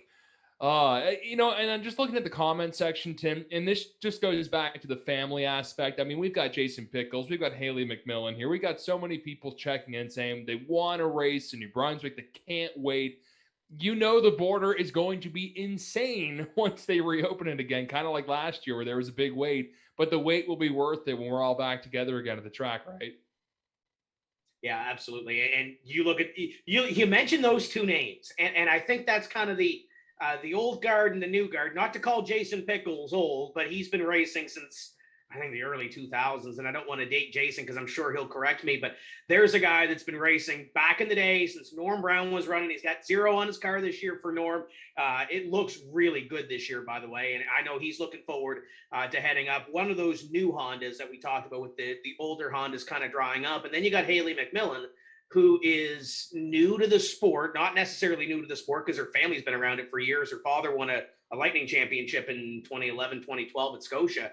But there's a driver there that's new to this deal. I guess we'll leave it at that. She says once she gets comfortable at Scotia, she'll want to go to Petty. So what's the one tip you can give a new driver that might be comfortable at Scotia or comfortable in Gary or Miramichi because it's so different? Those racetracks are flat. There's a lot of momentum. What's the biggest note? Not giving away all your tricks and tips and everything else, Ryan, but what's the biggest thing you can tell a newcomer that might not necessarily be new to the sport, but maybe new to Petty? Probably just ask what the track's like, conditions, what you might feel in the turns. Like I know every track's different, so you gotta know that stuff. Maybe there's some spots to watch for, just any of that stuff, and then it's just a matter of getting down the track and feeling it out after that. But you might get a little tip, like maybe going into one turn's bumpy, maybe there's a dip or something that you don't know about. Just stuff like that. And by the way, Barry says sure thing. So Dylan, I don't know how many checks we've cashed on this show in the first 18 episodes for Barry, but I think he's going to have to cash in on a couple. Before we let you go, we talked about the demolition deal and how wild it is up there, Ryan. Figure 8 trailer race coming up in a couple of weeks. If you were offered a car to go into that thing, would you? Yes or no? I think I'd have to pass. I'm getting too old to heal that quick.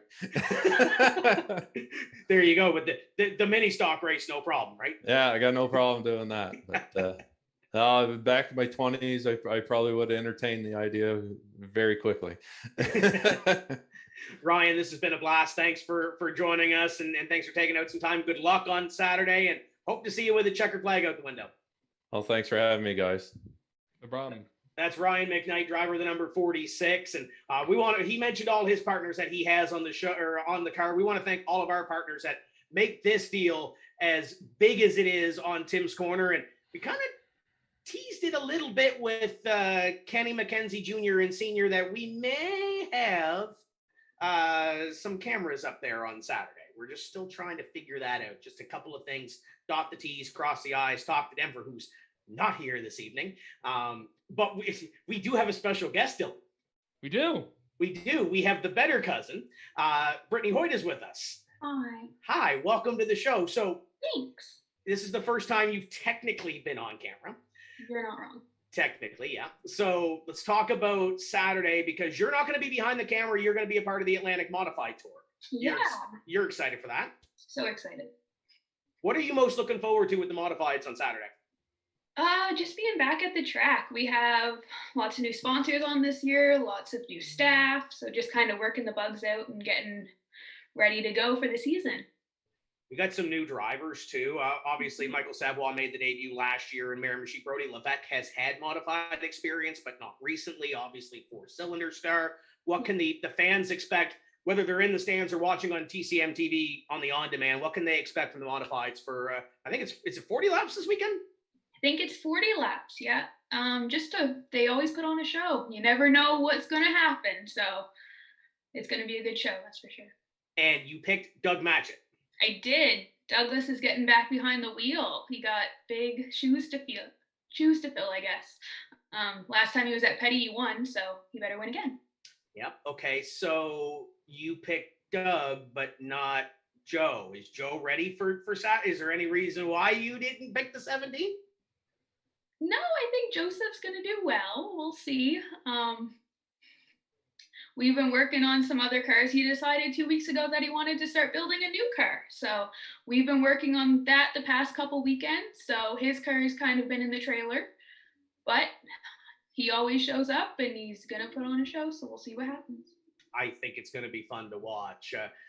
As we mentioned, Tim's Corner TV, keep an eye on what's going on. We're not completely 100% solid on what we're doing, but I think we got a camera guy and I think we got a producer, and usually that's enough to get a show going. So, Dylan, this has been fun. Brittany, I think, caught half of the interview with Ryan McKnight, but this has been fun.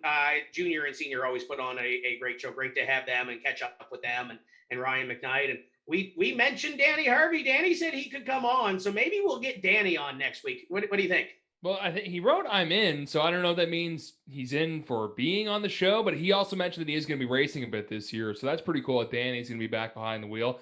But a lot of fun. I mean, great stories and a tour with the McKenzies, getting to see some cars. So maybe that'll start a trend of some drivers showing off their rides as we really dive in here. And for us fellow Nova Scotians, it was the first day of phase one of the reopening plan.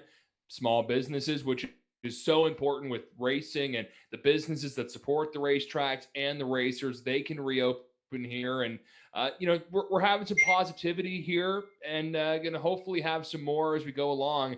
I'm hoping we can get to a racetrack sooner than later. Maybe I can tag along with someone testing or something and get in that way. But hey, you know what? We're going day by day here, and it was a bright, sunny day, and hopefully we got more of those coming up here, along with good news around COVID.